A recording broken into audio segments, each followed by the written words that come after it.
Good day. Good day, and welcome to Mental Health and You. I'm your host, Cynthia Timms. Well, by the time this episode is aired, we will be in the midst, really in the midst of the holidays. It's funny how it happens the same time every year, these holidays. But has the holidays changed for you? Does it mean the same thing? How has it evolved in the midst of so much, in the midst of a pandemic? Social unrest, political unrest, unrest in your own life, grief, suffering, hope, resiliency.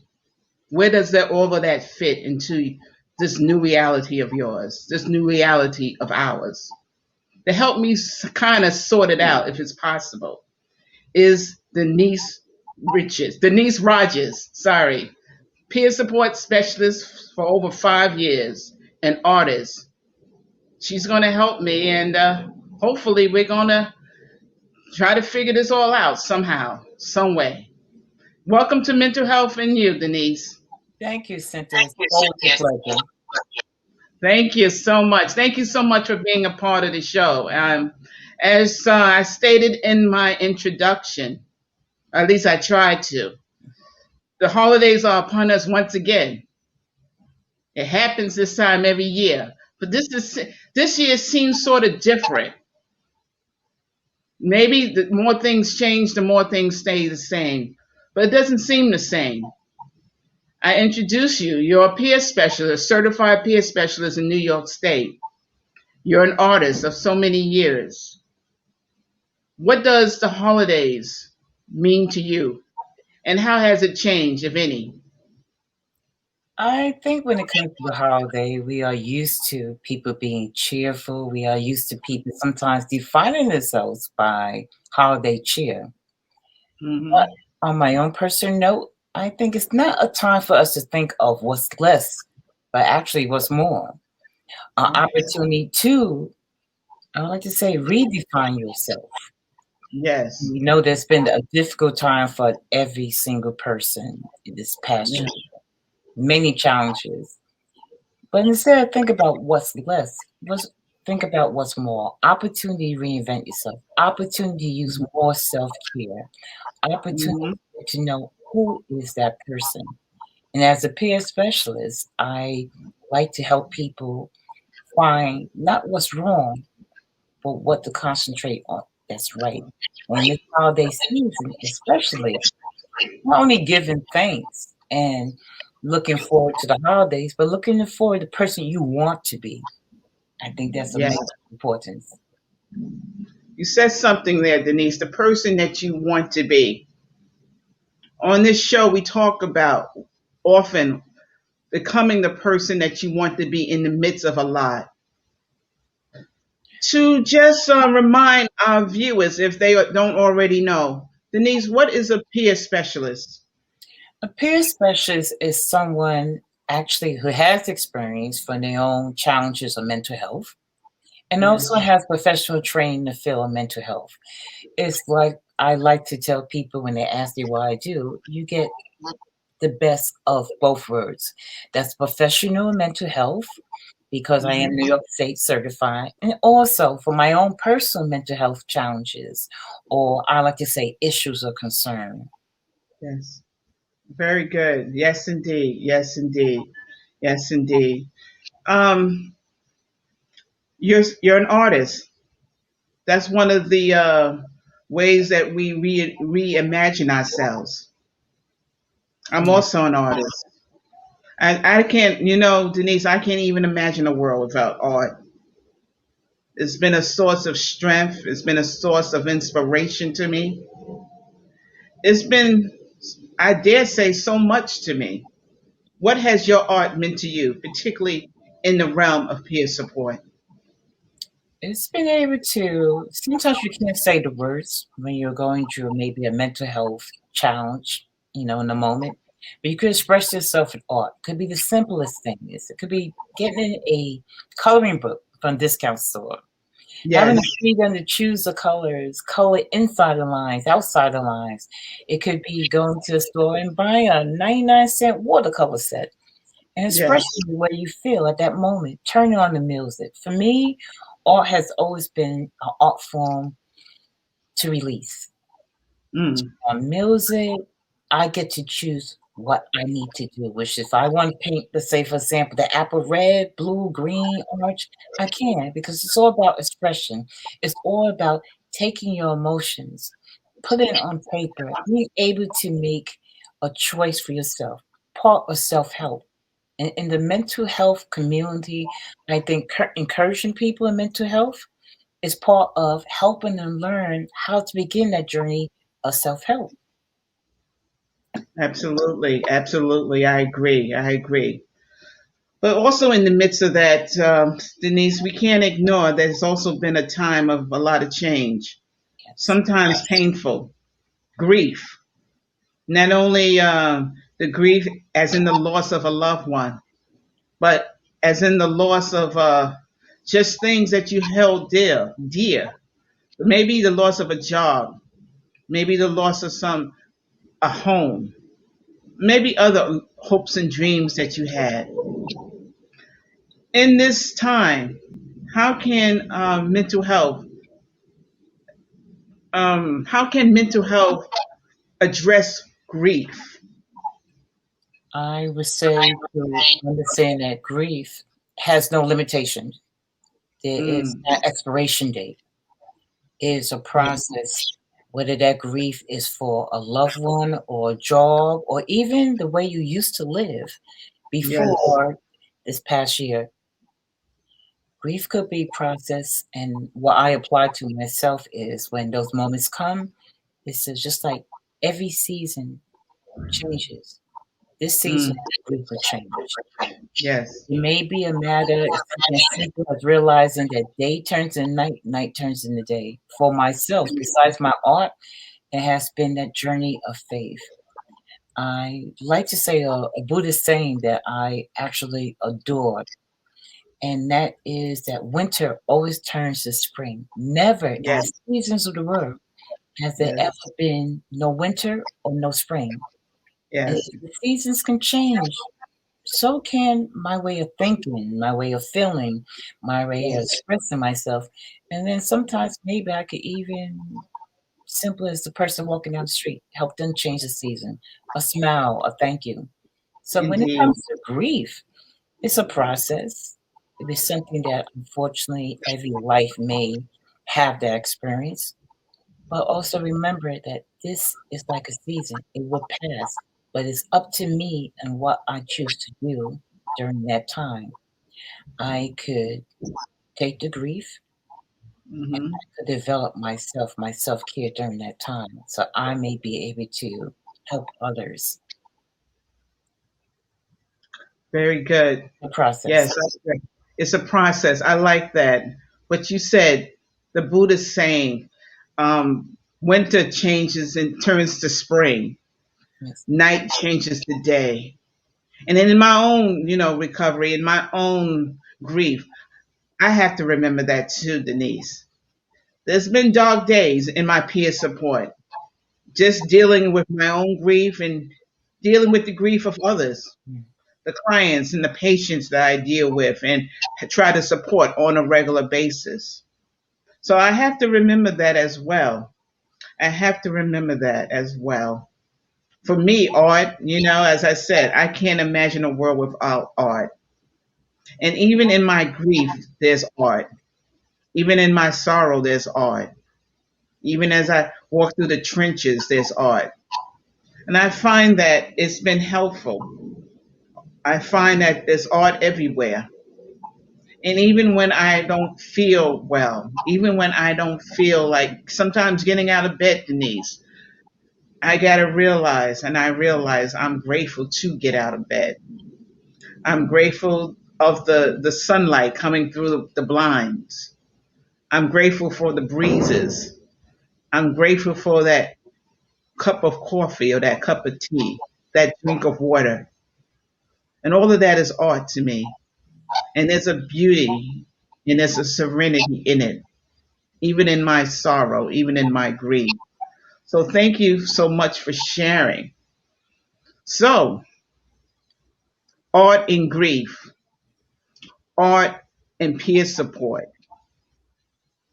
In the holidays still, Denise, we talked about so much, in spite of everything, holding on to that thing that makes you happy, that gives you a reason to go on. What has given you a reason to go on? What do you share, if you can, with your clients, with your patients, with those along the way, and that has helped? Well, I could add this. I think the greatest art project that anyone could have is you, the person.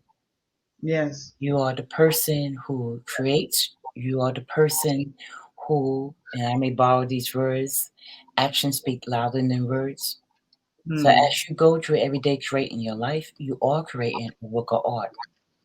And Yes. as far as my patients are concerned that I do speak to, when they ask me what keeps you going, I always say realizing that I am the designer of my own life. I am the artist. I am the creator. Hmm. Just to borrow back those words, winter always turns to spring. I've been an SGI USA Buddhist for many years, and that's where I learned those words. But most important, as a peer specialist, I learned to live those words that I share with others and to help them realize that the words I use, also the words they can use also. That's part of the process of self care. That's part of the process of mental health for our families, our friends, and that is how we create change from within. And words are powerful, so why not use them to define yourself? Absolutely. Absolutely. I agree. On this show, we hope I, what we do, or at least we strive to do, is to help to eliminate the stigma of what mental health can look like, particularly in communities of color. And hopefully, I'm making some strides. So, by us talking, by us having this conversation, hopefully, it's making a difference in someone's life. Hopefully, someone will hear this and want to get up in the morning. Hopefully, someone will hear this, Denise, and want to maybe start up that project that they've been putting off again. Hopefully, someone will hear this and maybe take that walk or call up that friend or start that project that maybe they've been putting off for a while. Hope, I guess, in the midst of grief, hope and peer support, hope in the midst of everything else that you may be going through. This is so important. This is so important. Denise, what brought you to peer support? Of everything, you're an artist. What brought you to peer support? I mean, this thing is hard. Trying to inspire. It can be hard, but it also can be very rewarding. What brought you to peer support? I would say me, my own personal journey with mental health. I wanted to be not just the person who asked for help, but the person could provide help. And along the way, I learned that, now again, I'm going to borrow my own personal history, that it's important to ask for help, but it's also important to know how to accept help when it's offered to you. And as a peer specialist, I learned to play both roles, the person who asked and the person who received. My own personal journey dealing with high stress, working a full time job, being a parent, I felt so alone. But as a Mm, specialist, and this is a part of me that I could identify with a patient, is you want help but not know how to go about it. As a peer absolutely. specialist, I could identify with my training and I could identify learning, and I like to say learning the language of help, which means I may have a mental health condition, I may have a mental health issue, but that doesn't define everything I am as a person. Because I'm a mom, I'm a full time worker, I'm a person. But sometimes, just like we turn on our TV sets, you might need just a little adjustment. And that's me. It needed some adjustment. And Indeed, indeed. human. You hit on something, Denise. You hit on something. Loneliness and needing to that adjustment. We're Yeah. going to take a PSA, but on the other side, let's talk about that more. Loneliness, because I think a lot of people are dealing with that in these times. Loneliness in these times. So we're going to take a pause for the cause, a PSA, and we'll be back for Mental Health and You. Thank You you. care for the house, the kids, and our future. My Shiro's day is never done. So let's save a little more now so we can create the retirement we want. A free 3-minute online chat can give us the personalized tips we need. Visit aceyourretirement.org. Well, thank you. Thank you, and welcome back to Mental Health and You. I want to bring back my guest, Denise Rogers, peer support specialist, artist extraordinary. Thank you so much for being part of this experience we call Mental Health and You. Denise, you said something that resonated with me, and that I've been dealing with, not only for myself, but my patients and my clients and other I deal with on a regular basis. You talked about, and something that's been going on, particularly since the pandemic, is on the increase. We're seeing many reports about loneliness being on the rise. Loneliness in the midst of a pandemic. Yes, you have your art, and you may have your friends, you may have your family, and even a job and a home, but loneliness. I know for me, I never really experienced loneliness, Denise, I must tell you, until I lost a relative about 10 years ago, my aunt. I had anxiety, I had depression, but I never really experienced loneliness. I am by nature a social creature. I think a lot of us are. But now here we are in the midst of a pandemic that's not over. We can't really socialize like we wanted to.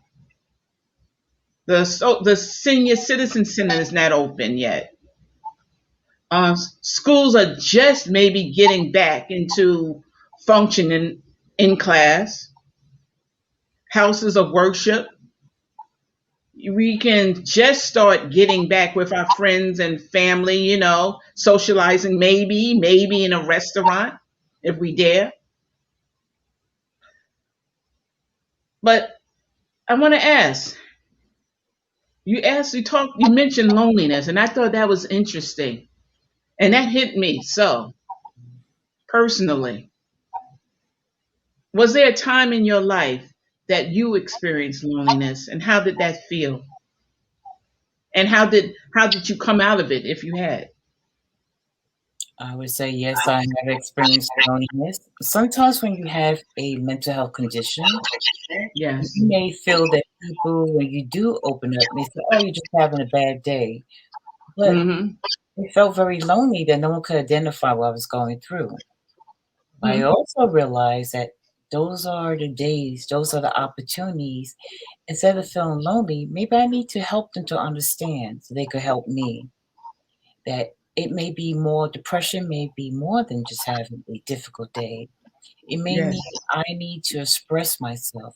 I need for you not only to hear me, but to understand me. I need for you sometimes even take my hand and walk that journey with me, whether it's a phone call, a visit. And now, because a lot of things have been restricted, we may have to find other ways to communicate. It could be anything from writing a letter, it could be a text message, it could be a chat, it could even be speaking to a mental health hotline or keeping our appointments, whether you may use something as WebEx or Zoom. It's taking that loneliness and realizing that you could turn it around.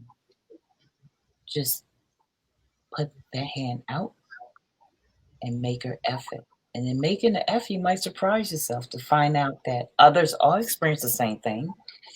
And you may also realize that you have within you the ability and the desire to do self help. And that's where mental health wellness begins. Yes, indeed. Self help. You have in within you for self help. Yes. Yes. Self help, as we talked before, what is it that brings you a certain joy?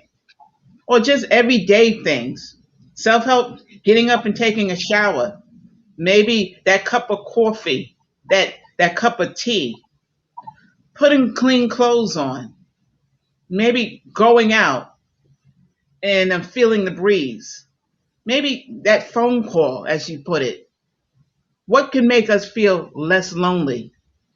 Yes, I mean, it can be so impersonal now, these Zoom meetings and WebEx and whatnot, even a phone call, but it's something. I know as I've gotten older, particularly as I've gotten older and maybe more wiser in peer support, Mhm. I've realized these things maybe that I used to take for granted, Denise, the phone call, you know, just getting up and getting out, that favorite, that cup of coffee, maybe treating myself to a nice breakfast one day in a nice restaurant, taking myself for a nice walk by the water, my writing, my art, that cup of coffee. I always go back to that cup of coffee. All of these are peer support. All of these are self help. Yeah. Writing, maybe writing in a diary, a journal, finding something funny on the radio or on the television, something to make you laugh, something to make you feel less lonely. But I want you to know I'm talking to somebody. I know I am talking to somebody. Denise and I, we're talking to somebody. This is somebody's story of loneliness, of grief, of depression, particularly these times, Denise, in the midst of the holidays. Because by the time this show airs, we will be in the holidays. We'll be spending money that we don't have. You know what I'm saying? Yeah. you know, uh, just trying to please everybody. Some people we don't even like. You know what I'm saying? But still, do you like yourself enough to give to yourself? What's the present that you're giving to yourself? So, it's Denise, I want to ask you, Yes. what present are you giving to yourself? I am attempting to give peace of mind. I say the word attempting because it's something that you learn as you go along. And sometimes Hmm. it's the simplest things. I will give you a sample. I like to walk. I also have developed this thing where I go feed the birds because it's the act Okay. of giving and receiving. And it's not expensive. You go to walk around any park or any block in New York City with one piece of bread and the act of giving and receiving. It multiplies you, it encourages you. It may be on a small scale, but things that start on a small scale sometimes go to larger scales. They open different doors, make you feel free. So I would say the simple act of walking, feeding the birds, actually is what I'm giving myself a chance to think, a chance to breathe, a chance to some degree, change things around because I'm giving and receiving. So you're that person who's sitting feeding the birds, okay, or gathered around, okay. Speaking of the birds, I think I shared on a prior show how I was out one day at the bus stop and I Mhm. saw a birds fly on the signpost in formation. And it doesn't seem like much in retrospect, but it was so much. They landed on this sign in formation, and it was so beautiful to me. It was something about the everyday miracle, that everyday miracle that was just so beautiful to me.